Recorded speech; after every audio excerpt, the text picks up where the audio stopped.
নমস্কার সকলকে। শিক্ষাবিদ চ্যানেল সকলকে স্বাগত। আজকে আমরা চলে এসেছি নতুন একটা টপিক নিয়ে, যেটা হচ্ছে কন্ট্রিবিউশন অফ এডুকেটার্সের মধ্যে স্বামী বিবেকানন্দ সম্পর্কে আমরা আলোচনা করব। তো যারা এখনো পর্যন্ত সাবস্ক্রাইব করেনি অবশ্যই সাবস্ক্রাইব করুন, কারণ খুবই ইম্পর্টেন্ট ভিডিওগুলো আমি দিচ্ছি। খুবই স্পেসিফিকভাবে আমি আহ, নিজে স্টাডি করেছি দিয়ে আপলোড করছি।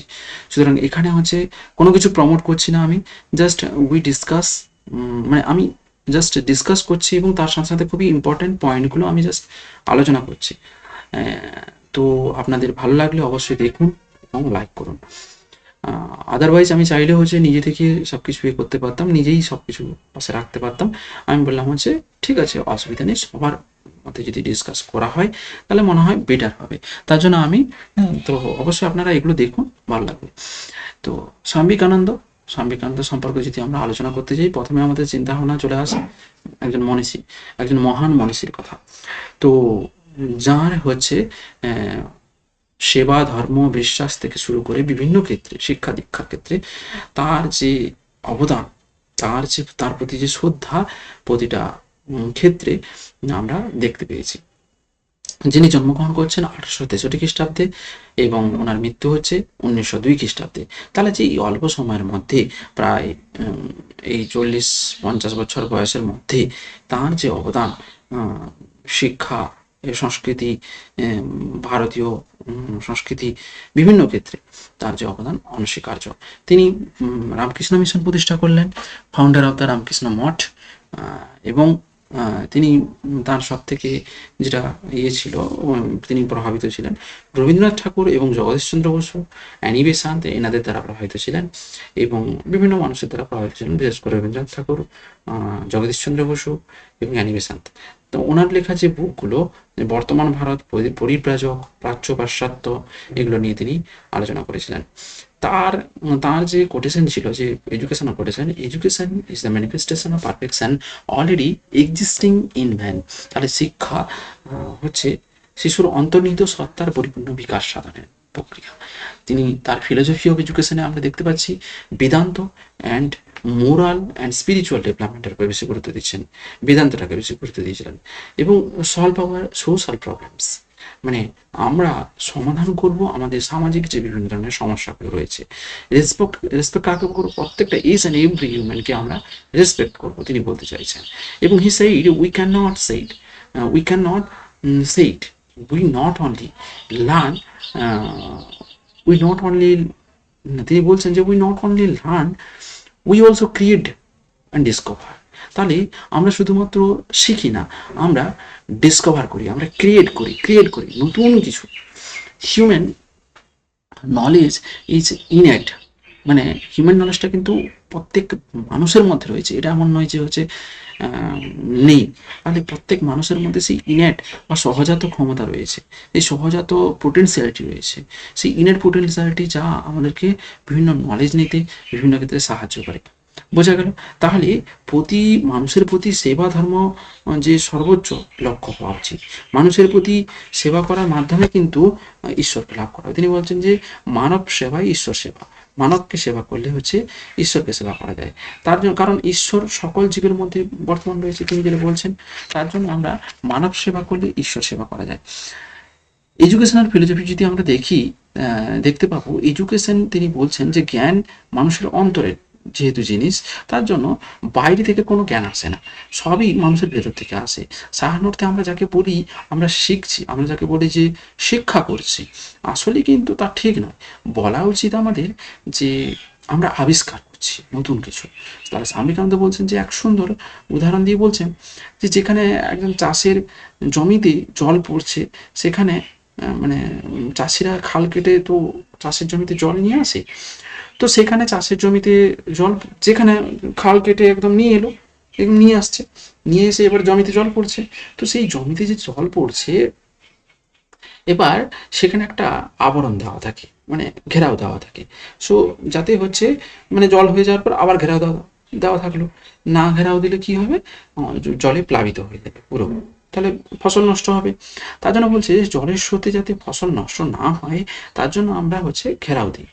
তো তারপর জলের স্রোতের মতো যখন খেলাটা তুলে দিই, তখন জলের স্রোতের মতো প্রবাহিত হয়ে জলটা চলে যায়। ঠিক এমনইভাবে আমাদের মনের যে আবরণ, সেটাকে যদি সরিয়ে দিতে পারি সেই আবরণটাকে, তখন আমাদের হচ্ছে আত্মজ্ঞান প্রকাশ লাভ করবে। তাহলে এই যে সরিয়ে দেওয়া ব্যাপারটা, এটা কার মধ্যে রয়েছে? প্রত্যেক মানুষের মধ্যে রয়েছে। ইচ অ্যান্ড এভরি হিউম্যান এই পাওয়ারটা কিন্তু রয়েছে। তাহলে সকল মানুষের মধ্যে যে নিহিত জ্ঞান রয়েছে সেটাকে কাজে লাগাতে হবে। প্রত্যেক মানুষের মধ্যে যে পূর্ণতা নিহিত রয়েছে, যে সেটাকে বের করতে হবে, যে অনন্ত সম্ভাবনা লুকিয়ে রয়েছে সেটাকে বের করতে হবে। কারণ আমরা জানি চকমকি পাথরের মধ্যে কিন্তু আগুনটা থাকে না। চকমকি পাথরের মধ্যে আগুন থাকে, কিন্তু বাইরে আমরা দেখতে পাই না যে ওখানে আগুন আছে কিনা। চকমকি পাথরটাকে যদি আমরা চিন্তা ভাবনা দিয়ে ওটাকে ঠক্কর লাগাই, তবে কিন্তু আগুন সৃষ্টি হবে। তাহলে এই যে ব্যাপারটা ভেতরে আছে, জ্ঞান তেমনি মনের ভেতরে আছে, মানুষ সেটাকে আবিষ্কার করবে। মানুষই তো সবকিছু আবিষ্কার করে না। তো তার জন্য আমাদের মন হলো এই বিশ্বের অসীম গ্রন্থাগার, যেখানে আমরা আমাদের মতো করে হচ্ছে বিভিন্ন বিষয়কে জানতে পারি, বিভিন্ন বিষয় আবিষ্কার করতে পারি। তার জন্য তিনি লক্ষ্য সম্পর্কে বলছেন। বিবেকানন্দ বলছেন যে তিনি লক্ষ্য নির্ধারণ করতে গিয়ে বলছেন যে আধ্যাত্মিকতার দিকে, আধ্যাত্মিক চেতনার দিকে এগোতে হবে, অর্থাৎ সমাজ চেতনার সমানে সাধন ঘটাতে হবে। তিনি মনুষ্যত্বের শিক্ষার কথা বলছেন, ম্যান মেকিং এডুকেশনের কথা বলছেন, এবং ব্যক্তির অন্তর্নিহিত শক্তিকে যথার্থ সামাজিক পথে কিন্তু পরিচালিত করছেন। এবং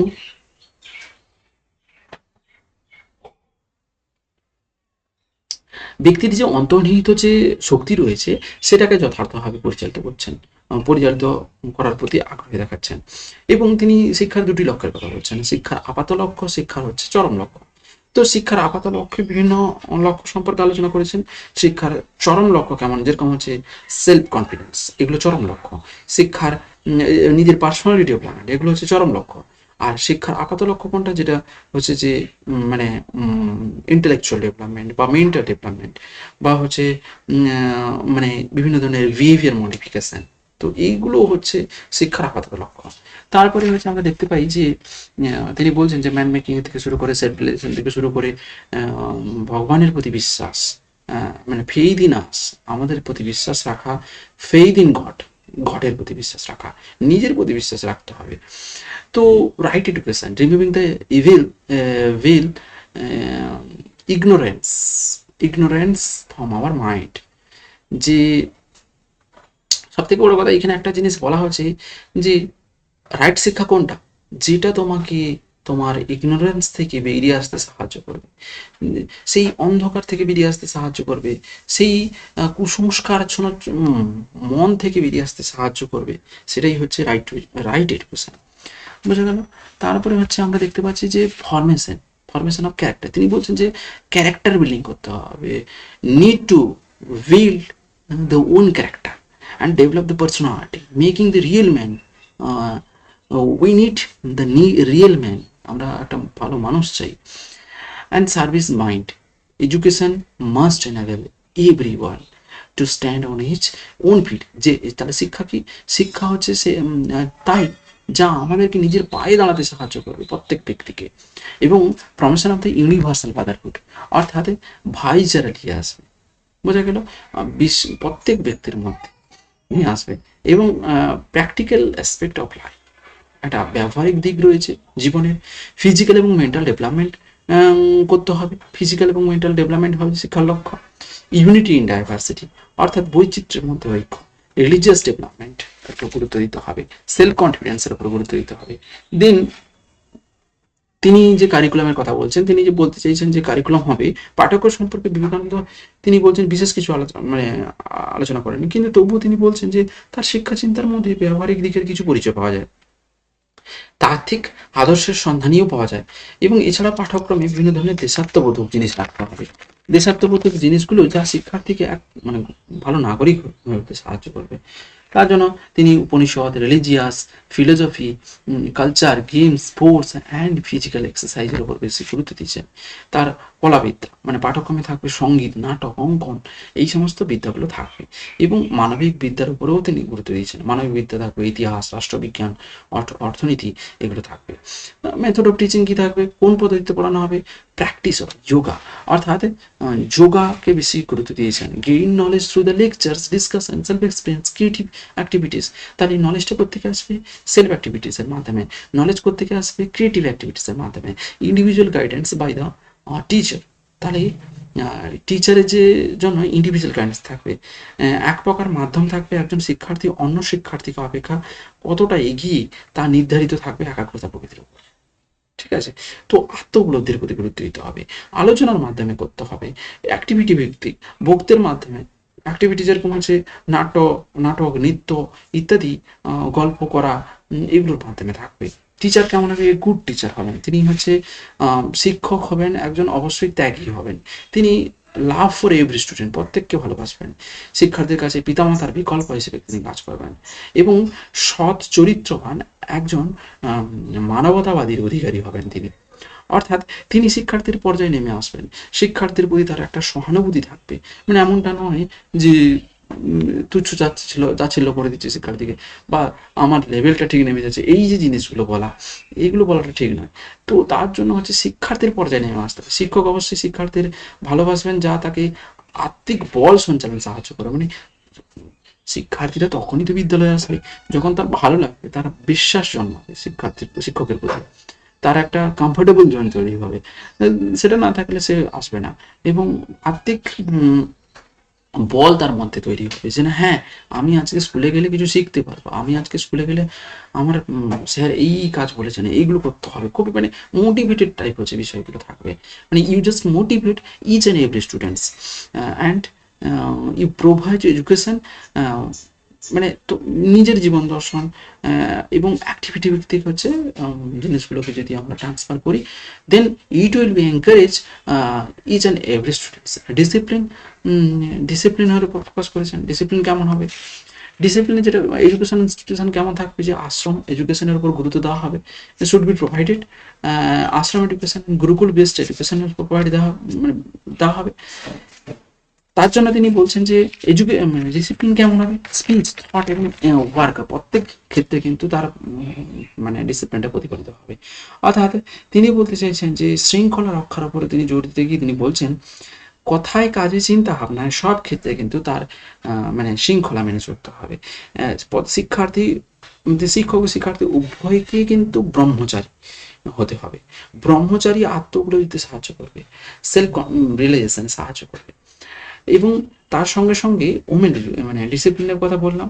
ওমেন এডুকেশনে আমরা দেখতে পাচ্ছি যে ডেভেলপমেন্ট অফ মোরালিটি, অর্থাৎ মেয়ে ও পুরুষের মধ্যে বাহ্যভেদ যদি থাকে তাহলে কিন্তু সর্বত কোনো ভেদই নেই। অতএব পুরুষ যদি ব্রহ্মজ্ঞান হতে পারে, মেয়েরা তো পারবে না কেন, মেয়েরা অবশ্যই পারবে।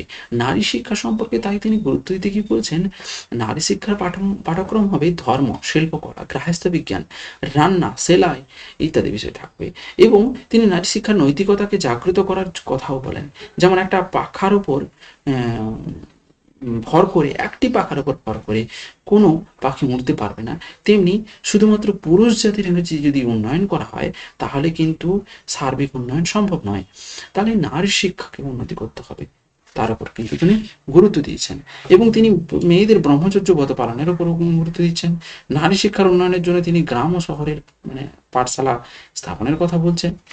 ঠিক আছে, তো এই হচ্ছে ব্যাপার। তার সঙ্গে সঙ্গে মাস এডুকেশন আর ম্যান মেকিং এডুকেশন। মাস এডুকেশনটা কি, education should accessible 9 to 35 age each and every one. Vivekananda মনে করতেন যতদিন না ভারতের হচ্ছে জনসাধারণকে উত্তম রূপে শিক্ষিত হচ্ছে, পেট ভরে খেতে পাচ্ছে, ততদিন কিন্তু যতই রাজনৈতিক আন্দোলন হোক, যতই যা কিছু করে দেওয়া হোক না কেন, এরা আমাদের শিক্ষার জন্য রাজকরূপে পয়সা দিয়েছে, কিন্তু এরা বিনিময়ে তারপরে কি কি পেয়েছে, লাথি পেয়েছে। They pay for our education, they build our temples, but in return they get kicks. তাহলে এই যে স্টোভের যে সঙ্গে এই স্বামীজি বলছেন, সর্বাঙ্গে রক্ত সঞ্চালন যদি না হলে কোনো দেশ কোনো কালে কিন্তু কোথাও উঠেছে দেখেছিস, একটা অঙ্গ পড়ে গেলে অন্য অঙ্গ সকল হচ্ছে সচল হতে থাকে। অন্য অঙ্গ সকল থাকলে দেহ নিয়ে বড় কাজ আর হবে না, এটা জানবি। তো এই কথাটা তিনি বলছেন। তাহলে আধুনিক শিক্ষা শুধুমাত্র মুষ্টিমেয় আলোকিত করে মুষ্টিমেয় কয়েকজনকে, কিন্তু তাই শিক্ষা কি মুষ্টিমেয় কয়েকজনের কাছে আবদ্ধ না রেখে সকলের কাছে ছড়িয়ে দিতে চেয়েছেন। সমাজে সাম্য আনবার জন্য একমাত্র উপায় উচ্চ বর্ণের শক্তির কারণস্বরূপ শিক্ষা ও কৃষ্টি আয়ত্ত করা। অর্থাৎ এখানে বিবেকানন্দের স্বপ্ন জনশিক্ষা প্রসারের ক্ষেত্রে তিনি যতটা গুরুত্ব দিয়েছেন, তিনি বলতে চাইছেন যে নতুন ভারত বেরুক, বেরুক নাগল করে, চাষার কৃষ্টিভেদ করে, জেলে মুচি থেকে মেথরের মধ্যে হয়ে বেরুক মুদির দোকান থেকে, ভুনাওয়ালা উনুনের বাস থেকে, বেরুক কারখানা থেকে, এবং হাট থেকে, বাজার থেকে, বেরুক ঝোপ জঙ্গল পাহাড় পর্বত থেকে। তারপর তিনি বলছেন ম্যান মেকিং এডুকেশন। বিবেকানন্দ মানুষ তৈরির উপর গুরুত্ব দিয়েছেন, যে তার মতে প্রকৃত মানুষ তৈরি করার উপর গুরুত্ব তিনি দিয়েছেন। ম্যান মেকিং এডুকেশন হচ্ছে যেখানে তিনি বলছেন বেদান্ত দর্শনে বিশ্বাসী বিবেকানন্দ তিনি মনে করতেন যে মানুষ অবশ্যই তার সৃষ্টিকর্তার সঙ্গে একাত্ম অনুভব করে, তার জন্য মানব সেবা, জীব সেবা, সমর্থক সব ধর্মের প্রতি শ্রদ্ধা প্রদর্শন করতে হবে, সেই মনোভাব প্রত্যেকের মধ্যে থাকতে হবে। বিবেকানন্দের মতে ধর্মের সর্বোচ্চ লক্ষ্য হওয়া উচিত ভালোবাসা এবং সকলের প্রতি ভালোবাসার মনোভাব সৃষ্টি করতে হবে। তার জন্য তিনি বিজ্ঞান ও আধ্যাত্মিকতার মধ্যে সমন্বয় সাধন করতে চেয়েছেন। তিনি নিজে বাস্তববাদী ছিলেন এবং বাস্তববাদী মনোভাব জাগ্রত করতে চেয়েছেন। বোঝা গেল? তাহলে এই ছিল ম্যান মেকিং এডুকেশনের মূল কথা।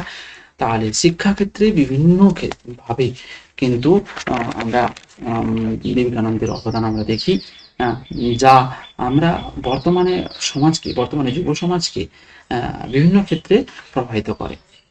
তো বোঝা গেল? তার এই বিভিন্ন ধরনের স্পেসিফিক জিনিসগুলো নিয়ে আলোচনা করলাম, আশা করি ভালো লাগবে। Thank you so much, thanks to all of you. Next video নিয়ে আলোচনা করবো, নেক্সট একটা টপিক নিয়ে। তো দেখতে থাকুন, ভালো লাগবে।